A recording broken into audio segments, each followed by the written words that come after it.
All right. Another day, another podcast. What is happening? What is happening? I haven't been liking the podcasts I've been doing lately. I think I'm doing too many of them. And I keep being told you need to have other people on the podcast with you. And I'm just being stubborn about it. I don't want to do that. I'm using this as a way to generate material because that's all I really want to do. All I really want to do is write jokes that are calibrated to me. So the level of narcissism that is at play here is unparalleled. Watching a car drive by and the dog's has his head out the window of the car. They just love that. They love the feeling of the wind. My guess is that they love it because most dogs probably should not be living in a semi-arid desert. That would be my guess. And I've railed about this before, and I'll rail about it again.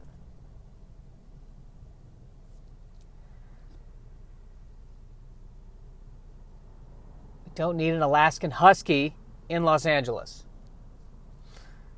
Because if everything were to stop, if the human race were to, you just snap your fingers and the human race disappears, if we pull a Thanos on the human race here, full Thanos, not just half, 100%,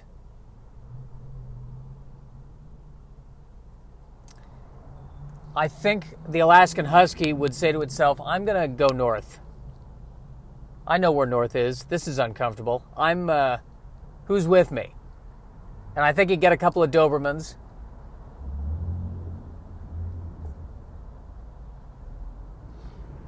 You know, perhaps some of the larger poodles. And they would proceed to go north. And things would get better for the Husky. He'd hit Alaska, he'd find other Huskies, and the other Huskies would go, I'm sorry, where were you? And he said, this desert. They're like, what were you doing there? I don't know. It wasn't my idea. I was born in this cage in the desert. Well, why were your parents there? Again, I have no idea. I'm glad I'm not there anymore. It was horrible. I don't know what they were thinking. I suspect that we were all there against our will. I don't have evidence, but I suspect it. And then, he'd live his life. Or she would live her life in this fictional situation. The sex is male or female. I don't want to say that it's male or female. Either way. It's whatever sex you want it to be. Because we're living in 2019 now.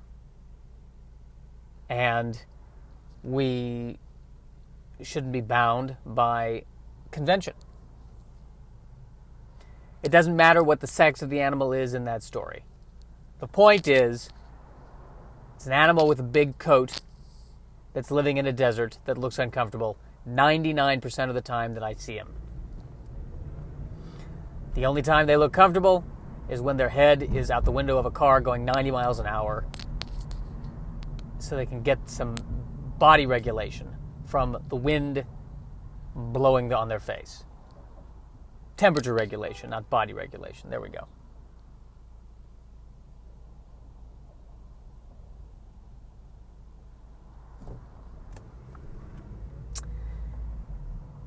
But that's something I've discussed before. I want to talk about something new on this podcast today. New. I'm passing by an apartment building, and it has the typical white picket fence. The white picket fence. But what I love about this is that it's a white picket fence that visually says to you, this is like a 1950s home, the typical 1950s home. But then I look at the apartment, And it is not a home, or it's not a house. It's 4 units. At least 4 units, maybe more. The whole thing looks like a house. Maybe it used to be a house and they converted it to an apartment. That could be. But it's... The picket fence pisses me off in this picture. Because it's saying, hey, this is the American dream. And the reality is it's not the American dream. It's not a full house. It's 4 apartments. And each one of those apartments, because we're in North Hollywood, probably costs more than a 9-bedroom house in the middle of the country. But because of that white picket fence, we go, the American dream, isn't that nice? Or maybe I do that. So the more I think about it, the more that fence pisses me off. That fence is a lie.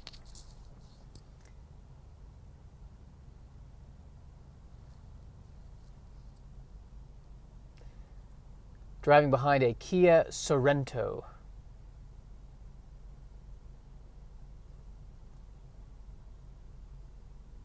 Sorento. I think it was the name of the bad guy in Ready Player One. Sorento.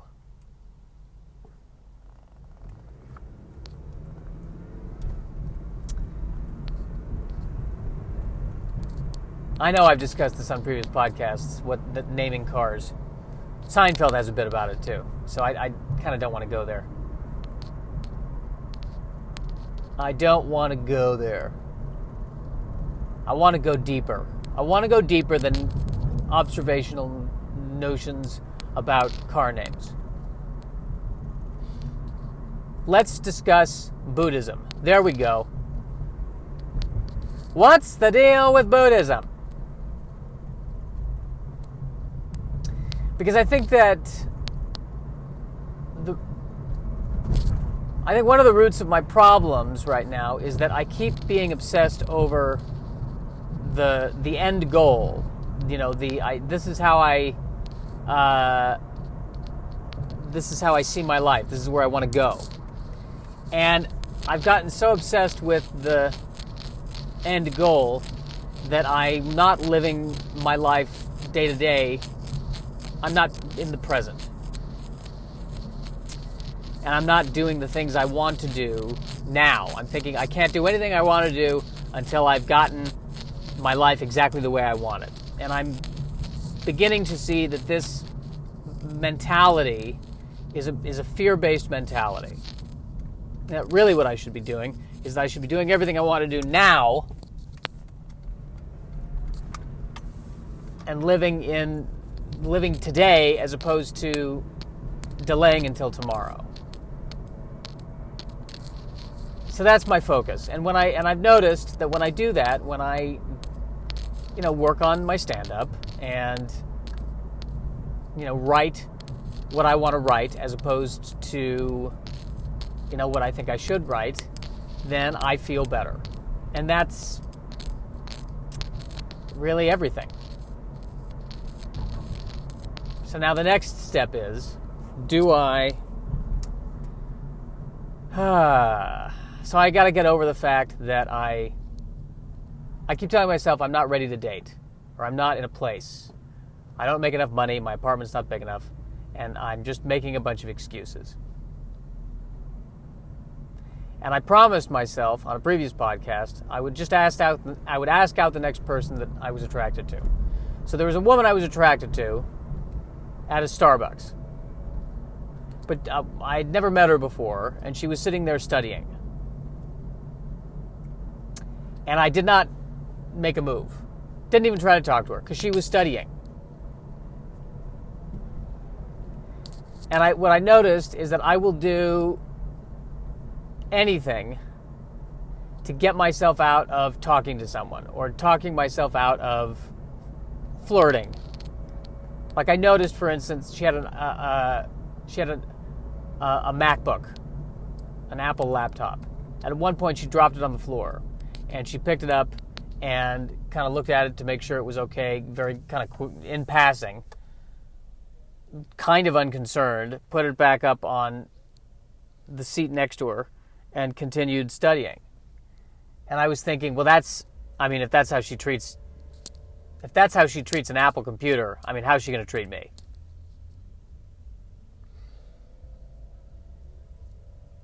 But on the other hand, the fact that she didn't freak out about it should be actually a good sign. I could use someone like that in my life. And the fact that she's studying for something, hopefully a job that will support me. See, the more I think about it, the more I wasted an opportunity there.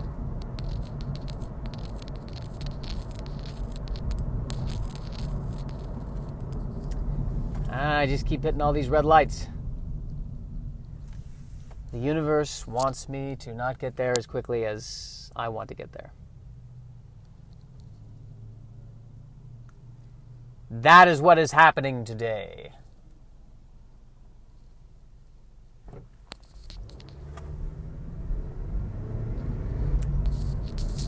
But I keep going around in circles on this. And then there's a part of me that doesn't want to be in a relationship at all. I just want to focus on the stand-up. And I just want to, I want to live a quiet, simple life. Which I guess I'm making the assumption that a relationship is going to be loud and complicated. And I think that's a correct assumption. Because they are.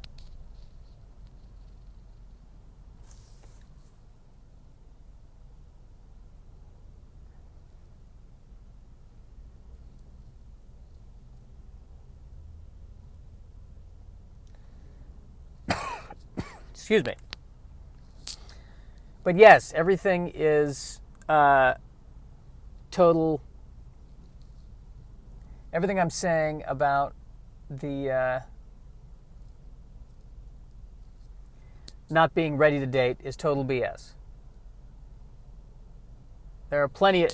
I mean, if that's the case, no one should date. Like I remember my middle school teacher saying, you shouldn't date until you're physically, emotionally, and economically ready to date. I have never been that. I mean, I'm physically ready in that, I have working parts, barely.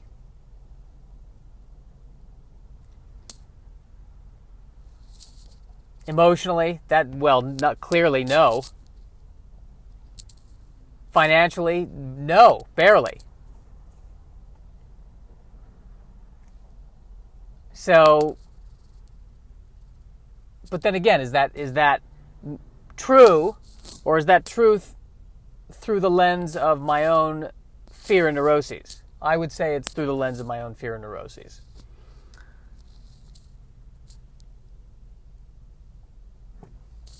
And perhaps it means I just need to start going on proper dates.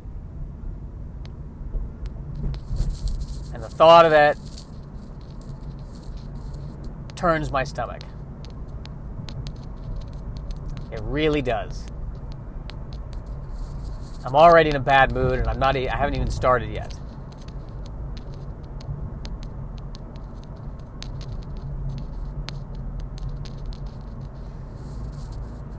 I just don't want to be one of those overly what's the word for it? I don't want to be one of those overly expressive couples. We're kissing and smiling and giggling. I don't want that. In private, that's fine, but in public, I don't. Because there are other people like me right now who are going to see that, and I don't want to give them a bad day. Because when I see that, it just depresses me. And I'm not, now rationally, it's not their fault that I'm in this state. And for me to blame them is patently absurd. But I'm going to continue to.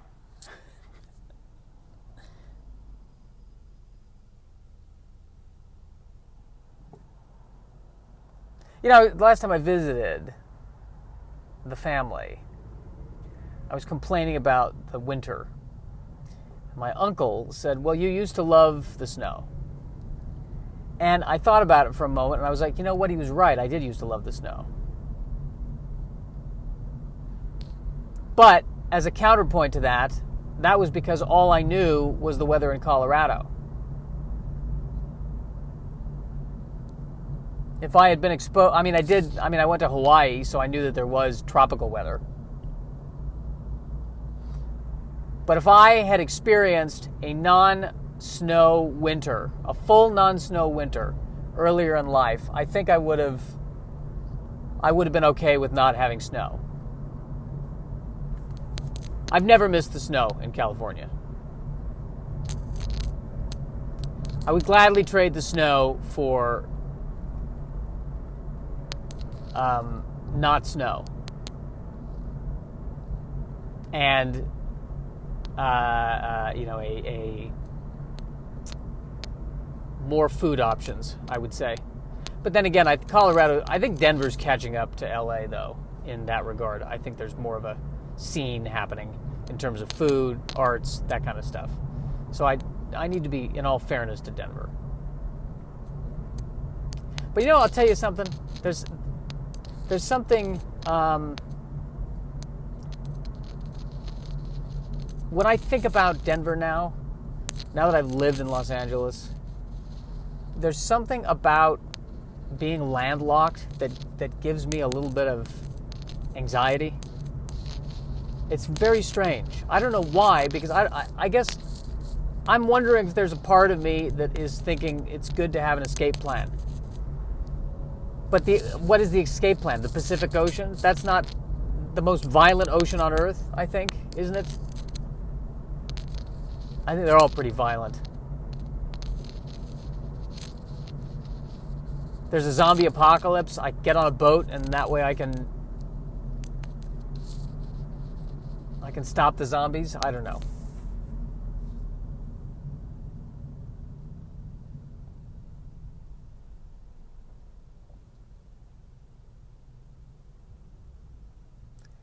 That reminds me of Dawn of the Dead, the remake that came out in, I think, the early 2000s.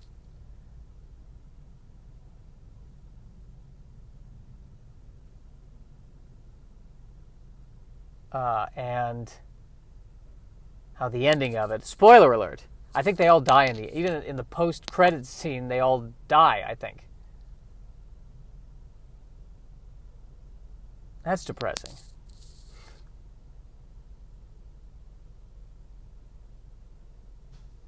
That was a depressing film.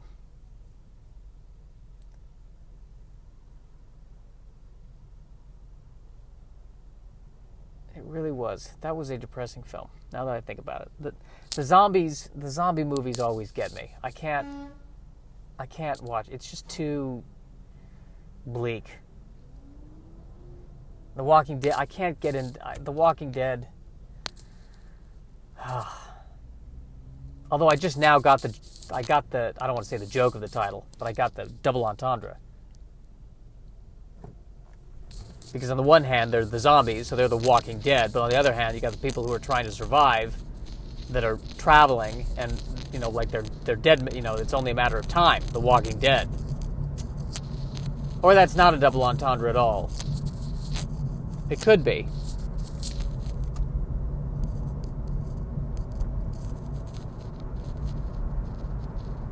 I don't think a double entendre is the right term there. I think it's a double meaning. There we go. I think double entendre tends to have a sexual connotation that The Walking Dead doesn't have. And if that is a sexual connotation, then it's not a particularly flattering one.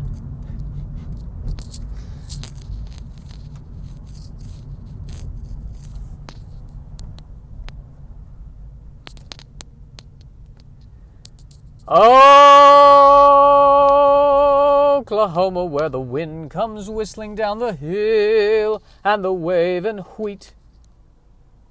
Where did that come from? Tell you something. Excuse me. I'm coughing and excusing myself. I'm not talking to anybody. This is insane. I have no desire to see any musical other than Wicked. I've never seen it. I've only heard the soundtrack. But I don't want to go see it live. I want to wait until they make a movie out of it, which they're going to make a movie out of it. I'm shocked they have not made a movie out of it yet. How have they not made a movie out of Wicked yet? They're making a movie out of everything else. How do we have 19 different Spider-Man movies, but we don't have a Wicked? I don't get it. End podcast.